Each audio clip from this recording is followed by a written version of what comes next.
This is 3 News Daily. Hello there, everybody. Welcome back to 3 News Daily on this Monday, September 18th. Thank you for being here with us in Northeast Ohio.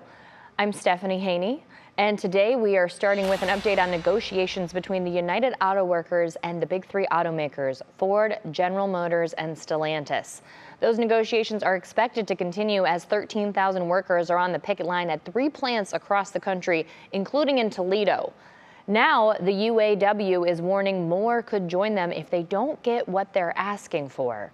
Now, as of this afternoon, UAW representatives say that negotiations that took place over the weekend were reasonably productive, but the impact of the strike is already being felt. Ford announced indefinite layoffs for over 600 employees, blaming the strike, and General Motors warned 2,000 of its workers at a Kansas plant that the factory will likely shut down in the next couple of days. That's because they don't have the parts they need to keep working due to the strike.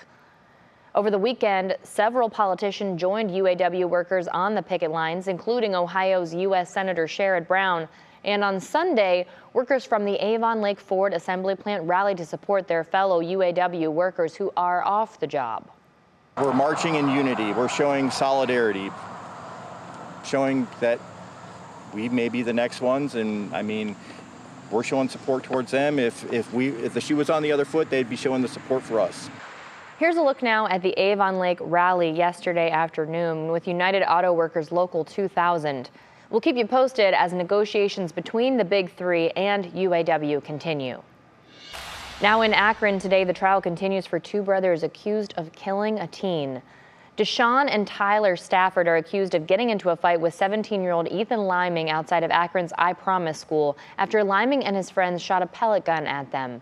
The prosecution says the brothers then confronted Liming and beat him to death. The defense says the brothers acted out of self-defense. They're charged with involuntary manslaughter and assault. We'll have an update on this trial coming up for you on 3 News at 4. Now in Cleveland, the Cavaliers' president of basketball operations, Kobe Altman, is facing charges of impaired driving. This is after the Ohio State Highway Patrol arrested him Friday night. Troopers say they stopped a car for a traffic violation and then identified the driver as Altman. They say he was showing signs of impairment and refused a breath test on the scene. The Cavaliers say they're aware of the arrest and will not be commenting beyond that right now. Now to controversy in the music world. Rolling Stone and Rock and Roll Hall of Fame co-founder Jann Wenner is doing damage control. This is after making negative comments about female and black artists. Listen to this statement released from a recorded interview about his new book titled The Masters, which is a collection of interviews with music icons that does not include women or people of color. So far as the women, I mean, there were just none of them were as articulate enough on this intellectual level. I suppose when you use a word as broad as the Masters, the fault is using that word. Maybe Marvin Gaye. I could cut Curtis Mayfield, they just didn't articulate at that level. Now, the book's official release date is September 26th. In an apology, Wenner said, quote, "I made comments that diminished the contributions, genius, and impacts of black and women artists, and I apologize wholeheartedly." Wenner has since been removed from the Rock Hall Board of Directors. Now in other news, Hinkley Lake will begin being drained today. Cleveland Metro Park says the draining is only temporary and will help to rehabilitate the Hinkley Lake Dam. The fish and wildlife in the water will be carefully collected and moved to other waterways. This is while the rehabilitation takes place.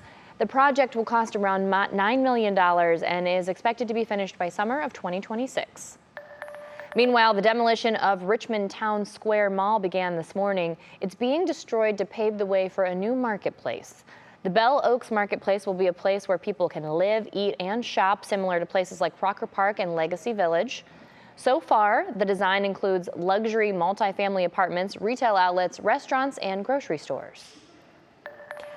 Now, hundreds of flying taxis will soon be made right here in Ohio. Today, Joby Aviation Incorporated announced it's building its first scale manufacturing plant in Dayton.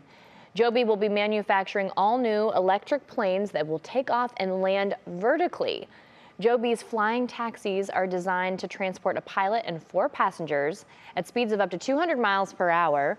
And the new facility will be located at the Dayton International Airport, which is the same area where the Wright brothers pioneered flight in 1903. Full circle. It represents the future of aviation. And now we will lead the electric aviation revolution and power the skies of the future. Ohio is indeed the heart of it all. And most notable today, Ohio is the heart of all in aerospace. Now, construction on the new facility is set to begin in 2024, and as of right now, the company plans to have flying taxis ready for use starting in 2025. Now that brings us to our question of the day. We can hardly believe that flying taxis will be made right here in Ohio starting in 2025. So we want to know, what other tech advancement would you like to see come to life? Post your comment to the WKYC Facebook page and we'll talk about it during 3 News at 4 and 3 News at 5. All right, before we go, we have to celebrate a brand new book. Here it is. This is from Northeast Ohio's well-known pet photographer, Greg Murray.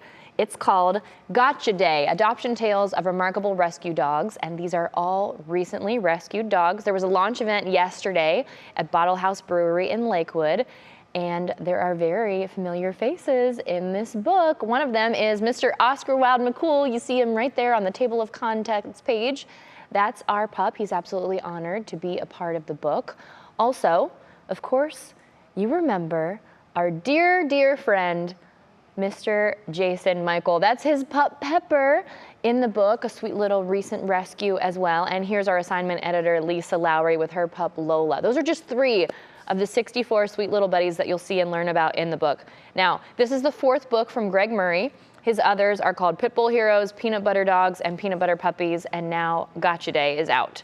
So you can buy Gotcha Day wherever books are sold, and Oscar Wilde is very honored to be in the book, but staying humble, of course. So check this out. It's a big smile maker for sure. Lots of very sweet little pups in here.